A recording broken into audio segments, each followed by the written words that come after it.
로마서 11장 25절에서 마지막 36절까지 말씀 우리 한 절씩 교독하도록 하겠습니다. 형제들아, 너희가 스스로 지혜 있다면서 이 신비를 너희가 모르기를 내가 원하지 아니하노니, 이 신비는 이방인의 충만한 수가 들어오기까지 이스라엘의 도로는 우둔하게 된 것이라.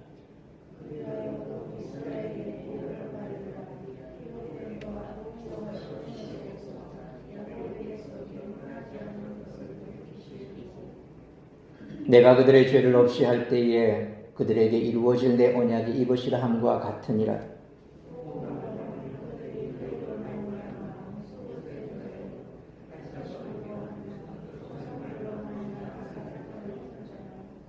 하나님의 은사와 부르심에는 후회하심이 없느니라.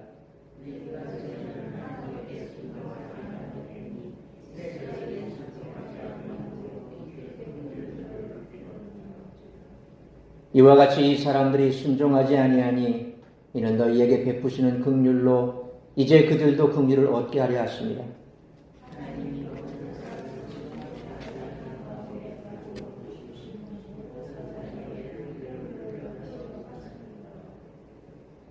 깊도다 하나님의 지혜와 지식의 풍성함이요 그의 판단은 헤아리지 못할 것이며 그의 길은 찾지 못할 것이로다.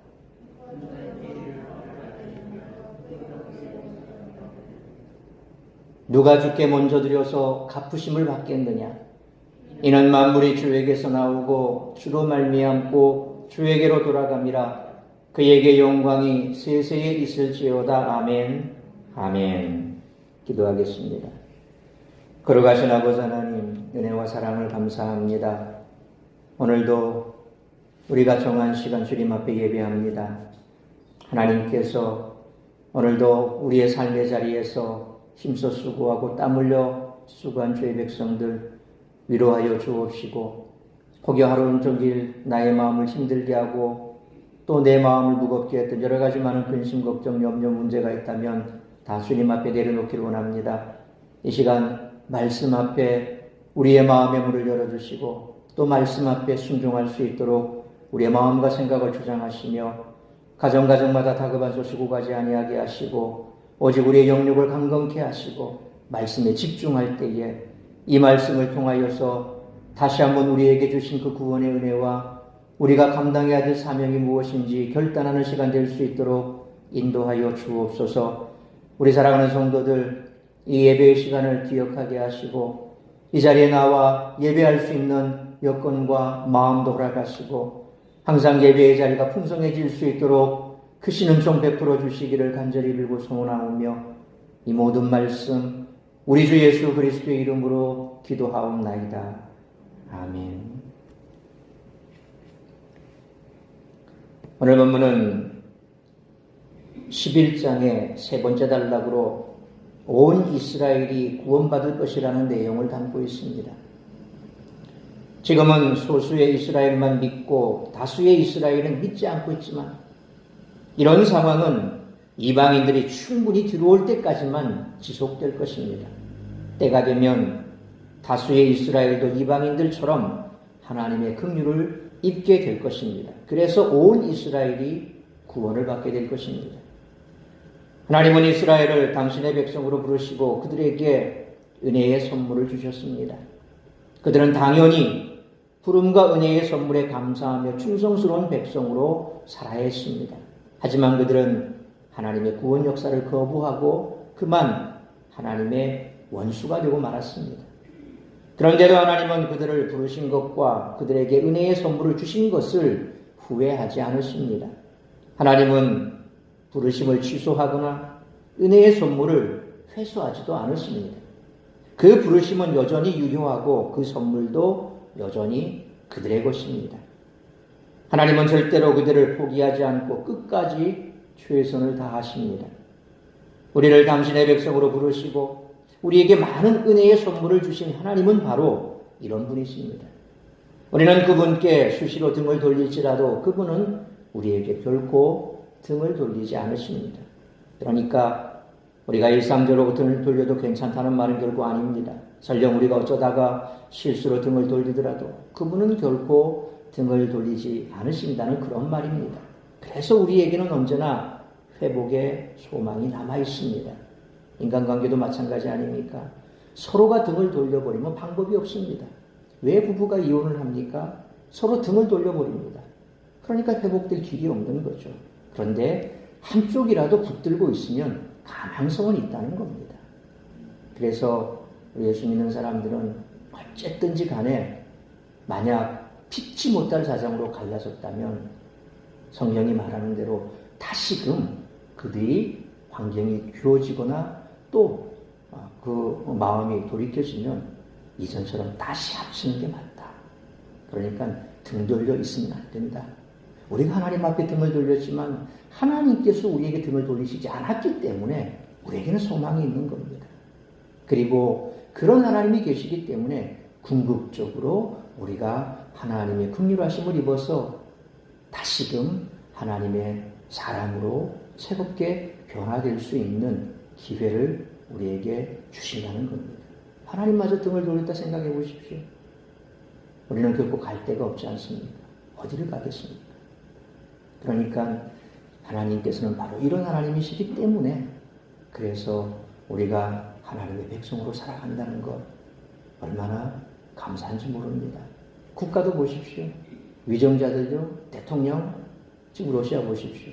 지금 다시금 군인들이 모질하니까 이제 막 징집 명령을 내리는데 무조건 하고 잡아들인다지 않습니까? 그러니까 초반에도 러시아에 있던 사람들 막 이리저리 해외로 도망가고 난리가 났었는데 뭐 지금도 역시 무조건하고 도망갔던 사람까지 다 체포해서 데리고 오라 할 정도로 그러니까 그냥 이 전쟁에서 이기는 것밖에 없습니다. 국민이 죽든지 말든지 상관이 없는 거예요. 북한도 마찬가지 아닙니까?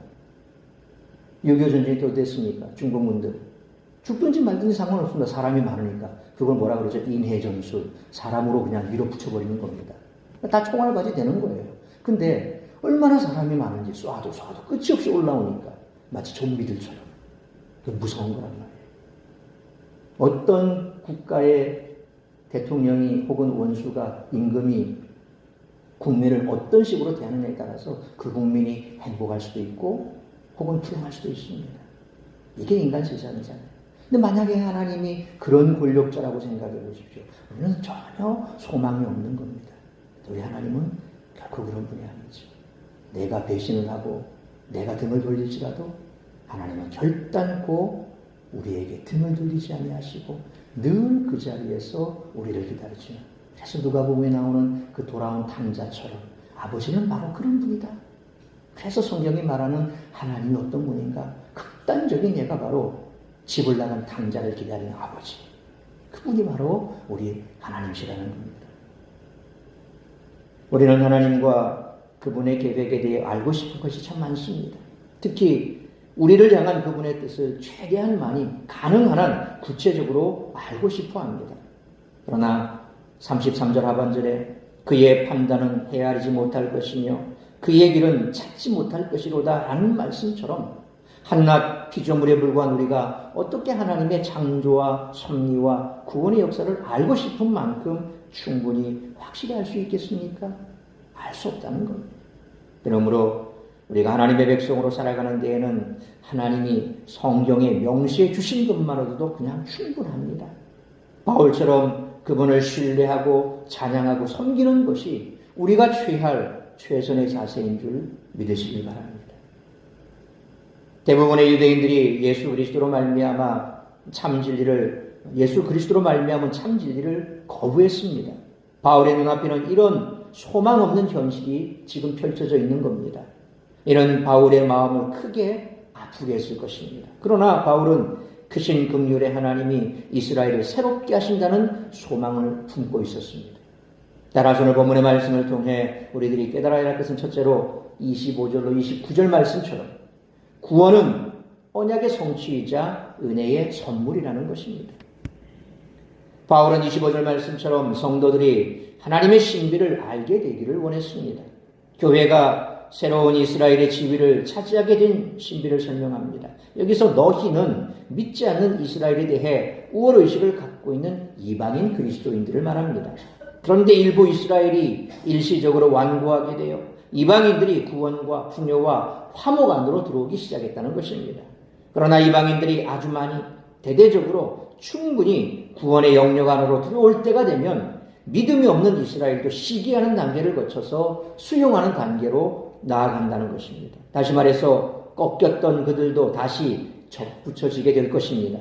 그들도 예수 그리스도를 믿음으로 되돌아오게 되고 26절 상반절 말씀처럼 그렇게 온 이스라엘이 구원받을 것입니다. 결국 유대인과 이방인이 하나가 된 온 이스라엘 곧 교회가 구원을 받게 된다는 겁니다. 그래서 오늘날 교회를 가르쳐서 뭐라고 얘기합니까? 새로운 영적 이스라엘이다 그렇게 표현하지 않습니까? 바로 우리가 그런 존재들입니다. 그리고 마지막 때가 되면 대배교의 사건도 일어나지만 이스라엘의 대회심의 사건도 일어난다는 겁니다. 그러니까 충분히 그리스도 안에서 들어온 이방인들의 수가 충만하게 되면 마지막 때가 이제 점점 다가오고 그러면 이제 남은 떠나갔던 가지에서 꺾여나갔던 그 이스라엘들이 다시 가지에 접붙여지는 그리스도를 통해서 구원받는 그와 같은 역사가 나타나게 될 것이다 라고 하는 겁니다. 그래서 우리가 국제적으로 벌어지는 일들 그리고 또 성경에서 말씀하시는 그 지역들에서 무슨 일들이 지금 벌어지고 있는가에 대해서 굉장히 신경을 곤두세워야 하고 또 그런 것들을 성경의 말씀을 비추어서 잘 우리가 해석할 수 있고 이해할 수 있어야 신랑 되신 주님이 이 땅에 오실 때가 얼만큼 왔는가 우리가 가늠할 수가 있게 하는 거죠. 그 시와 때에 대해서 명확하게 몇 년, 몇 월, 며칠이다 이건 다 있을 수 없는 얘기고 단지 우리는 시기와 징조를 보면서 그때를 분별하라고 분명히 성경이 말씀하지 않습니까? 예수님께서도 그때와 징조를 너희가 분별하라. 그러니까 우리가 바로 성경을 통해서 말씀하신 것처럼 지금 어떻게 세상이 진행되어 가고 있고 지금 우리가 거기 어디쯤 있고 앞으로 어떤 일들이 대충 진행될 것 같으며 국제적으로 뭔가 벌어지고 있는가 이런 부분에 대해서 우리가 관심을 가져야 될 이유는 딴 것 없습니다. 그렇게 해서 뭐 무슨 사업을 할 겁니까? 뭘 할 겁니까? 우리가 할 수 있는 것은 바로 주님 오실 때가 다가왔구나. 그리고 이 시대에 지금 이런 일들이 벌어지고 있구나. 그렇다면 그걸 통해서 우리의 삶을 다시 세워 나가는 계기로 삼아야 된다는 거죠. 그러니까 이스라엘의 구원은 낡은 종교의식의 부활이 아니라 이스라엘의 마음에 맺어지는 새 언약을 얘기하는 겁니다. 바울은 26절 하반절로 27절 말씀처럼 이사야 59장 20절로 21절의 예언을 인용하고 있고 이는 하나님이 미리 섭리하신 가운데 예정하신 것이라고 그렇게 고백하지 않습니까? 그래서 이스라엘의 구원은 낡은 종교의식과 부활이 아니라 이스라엘의 마음에 맺혀진 새 언약이라는 겁니다. 그것은 그리스도의 속죄의 효력으로 말미암아 이루어지는 내적 행신입니다. 그때 이스라엘은 낡은 시대의 풍습을 벗어버리고 새롭게 태어난다는 거죠. 그런데 이 언약의 의미상 이스라엘의 대대적인 회복은 그리스도의 초림 이후에 긴 기간에 걸쳐 일어나는 것일까요? 아니면 그리스도의 재림과 관련해 짧은 기간에 일어나는 것일까요? 사실 이 질문은 적잖은 논란의 대상이 됐습니다. 이스라엘의 회복은 선교를 통해 서서히 일어날 수도 있고 또 하나님의 특별한 개입을 통해 한순간에 일어날 수도 있고 둘 다일 수도 있다는 겁니다. 그러니까 예수님 초림 이후로 승천하시고 난 이후 성령이 임하시고 그리고 난 다음부터 다시 오실 때까지 그 긴 시대를 우리는 교회 시대다라고 그렇게 얘기를 하는데 그 긴 시대를 통해서 서서히 일어날 수도 있고 혹은 조금 전에 제가 말씀드린 것처럼 예수님 다시 오실 그 기간에 어간에쯤 해서 이스라엘의 대대적인 회심이 일어날 수도 있고 그래서 이 둘 다일 수도 있고 어느 것이다라고 우리는 꼭 집어서 말을 할 수 없어요. 왜냐하면 성경에 그렇게 기록된 건 없거든요. 그러니까 이것이다라고 꼭 집을 필요도 없고 어쨌거나 떠나갔던 이스라엘이 다시 돌아온다 라고 하는 것은 공통적인 사실이죠. 그래서 이스라엘이 이처럼 가지에서 꺾여놨지만 그래서 거기에 돌감람나무 같은 우리가 거기에 참감람나무에 접붙여져서 우리가 거기에서 양분을 받아 먹어 새로운 하나님의 백성이 되었지만 그러나 나중에는 이제 꺾여졌던 그 가지도 다시 돌아온다라는 거죠. 유대인들은 28절 말씀처럼 이중적 특성을 갖고 있습니다. 예수님을 거부한 하나님의 원수이면서도 아브라함으로부터 하나님의 사랑을 받은 민족이라고 하는 모순된 지위를 함께 가지고 있죠. 다시 말해서 복음의 관점에서 보면 그들은 그리스도의 복음을 거부했기 때문에 하나님 나라의 원수입니다. 하지만 선택의 관점에서 보면 그들은 하나님께 선택받았기 때문에 하나님의 사랑을 받은 사람들입니다. 하나님의 선택은 취소되거나 바뀌지 않고 영원하다는 것입니다. 바울도 보십시오. 이방인의 사도로 주님께서 콕 집어서 말씀을 하셨습니다. 그런데 바울 마음속에는 자기 동족에 대한 애잔함이 있었잖아요. 그러면서 그가 복음을 전했지만 그 복음을 받지 않습니다. 그러니까 나중에는 그 옷에 먼지 하나라도 다 털어버리면서 이제 너희 머리에 피는 너희에게 돌아가라. 그리고 다시는 내가 너희와 상관하지 않겠다. 물론 그렇게 말했지만 영원히 그들과 관계를 안 하는 게 아닙니다. 바울 보십시오. 가면 어디에 가서 먼저 복음을 전합니까? 회당에 들어갑니다. 회당에 들어가서 예수님을 전합니다. 거기에서 이방인이든 유대인이든 받아들이면 다 거기에 복음을 전합니다. 그런데 먼저 가는 곳은 항상 유대인의 회당이었다라는 거예요. 뭘 말합니까? 바울 마음속에 여전히 자신의 동족에 대한 그런 애끓는 사랑이 있었고, 그래서 하나님 역시 마찬가지로 오늘 우리가 살펴봤던 로마서에서도 계속 그렇게 말하지 않습니까?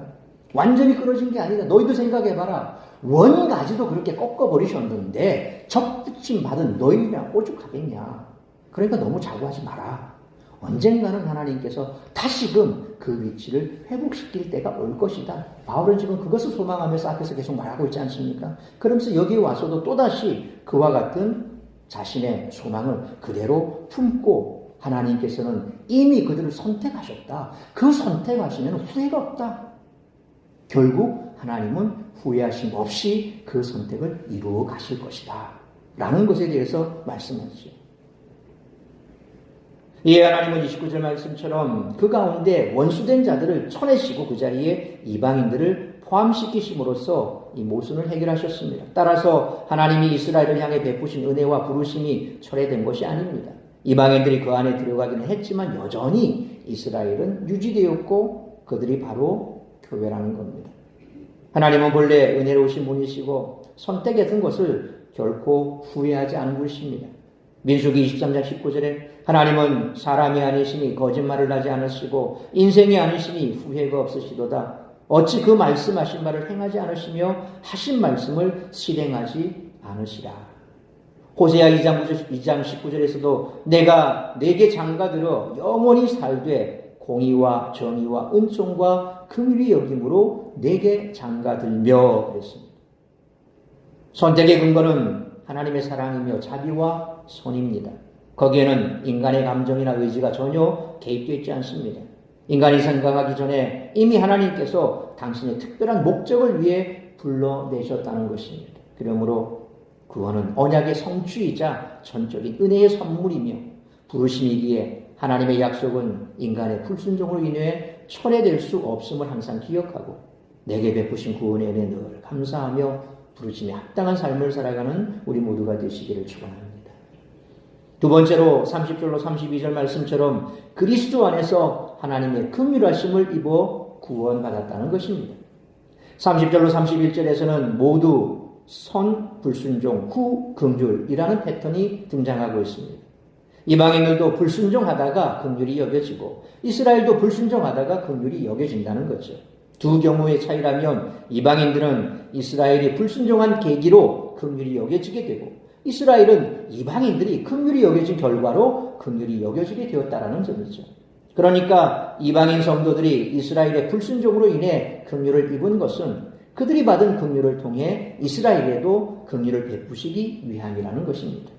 바울은 앞에 두 절을 종합하면서 32절 말씀처럼 아주 역설적인 말을 하는데 하나님이 이스라엘과 이방인을 포괄한 모든 사람이 다 죄인으로 남아있게 하신 이유는 바로 이스라엘은 이방인이든 누구에게나 긍휼을 베풀기 위함이라는 것입니다. 바울이 말하고자 하는 바는 이제 그리스도 안에서 유대인과 이방인이라는 구분 없이 모든 사람이 하나님의 긍휼을 입게 되었다는 것입니다.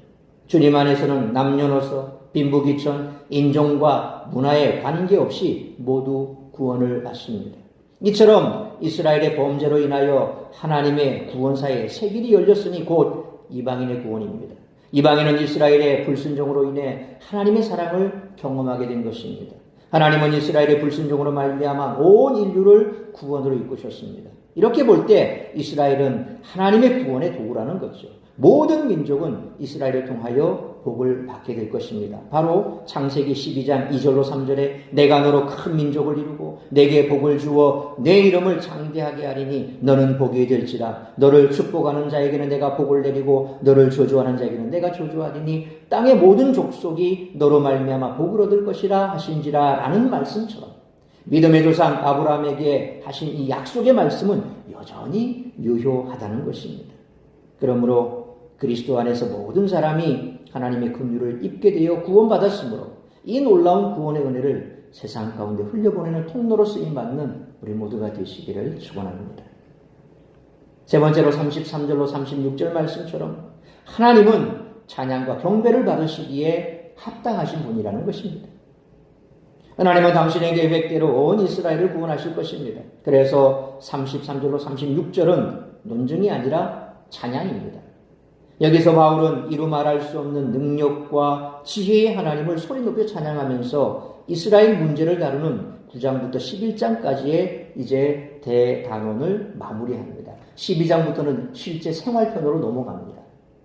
그래서 지금까지 이제 이스라엘의 이 문제를 여기서 종결을 짓습니다. 바울은 1장부터 11장까지 해서 유대인과 이방인을 구별하지 않고 모든 사람을 구원하시는 하나님의 위대하신 계획을 진술했습니다.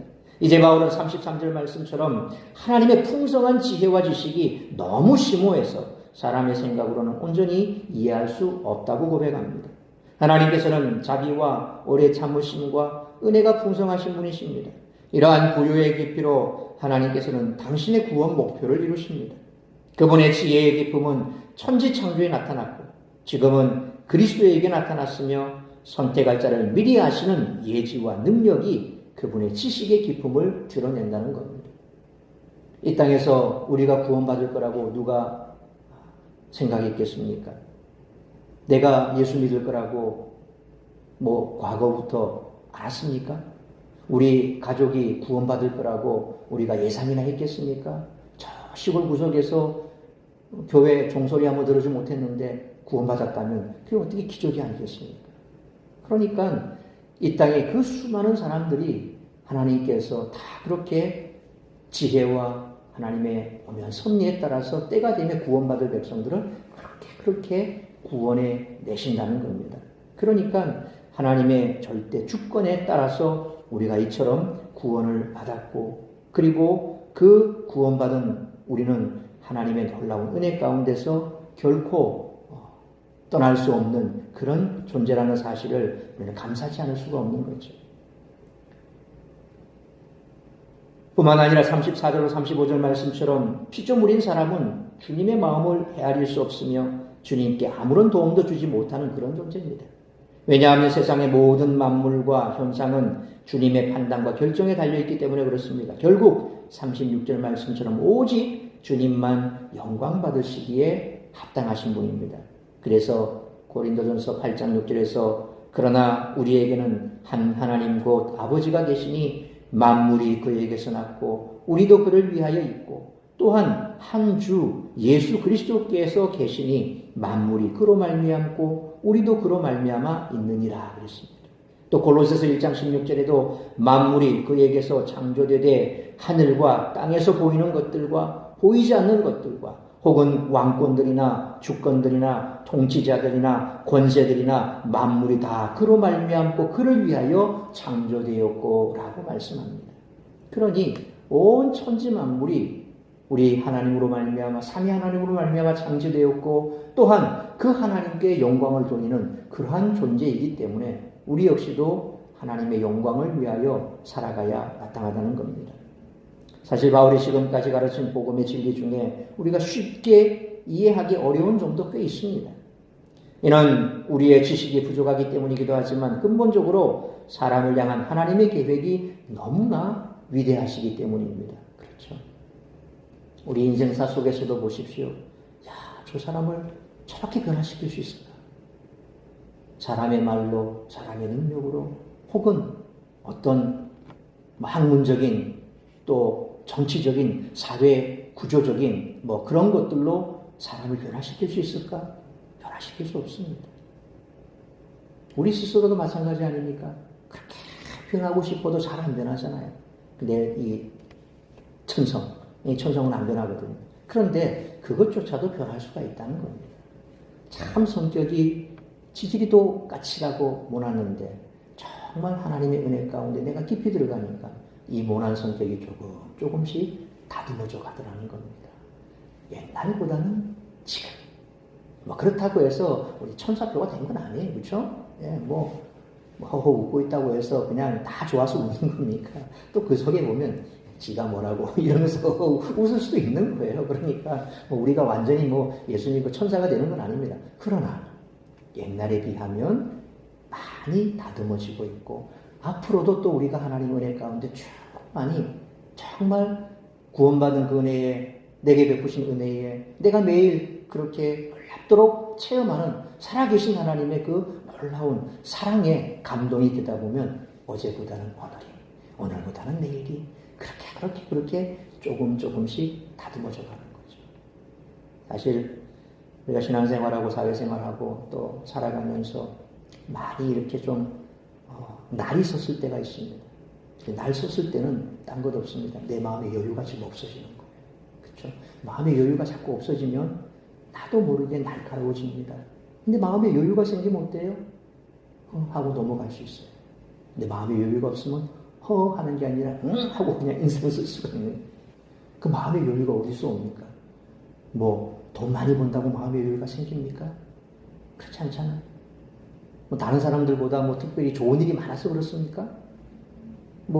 신경 쓸 게 없어서 그렇습니까? 절대 아닙니다.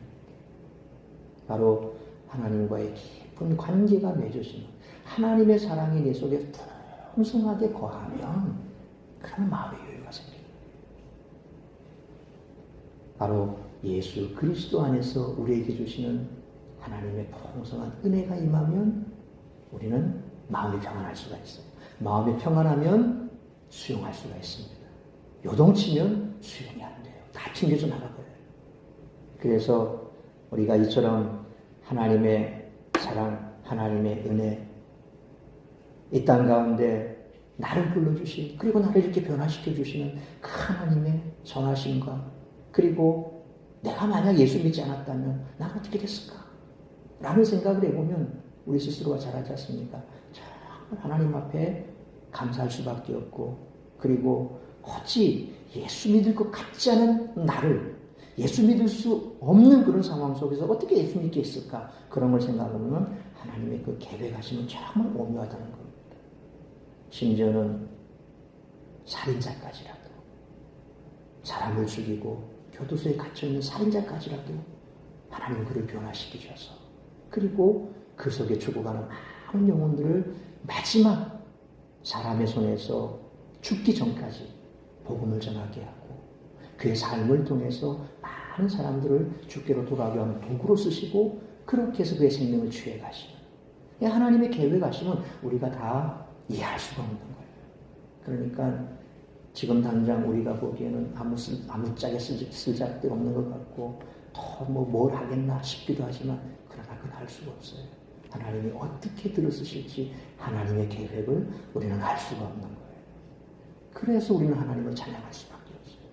그 찬양은 언제 나옵니까? 내가 나중에 경험하게 되면, 보게 되면 찬양이 나올 수밖에 없죠. 그 찬양의 도구에 우리가 쓰인다면 어떨까요?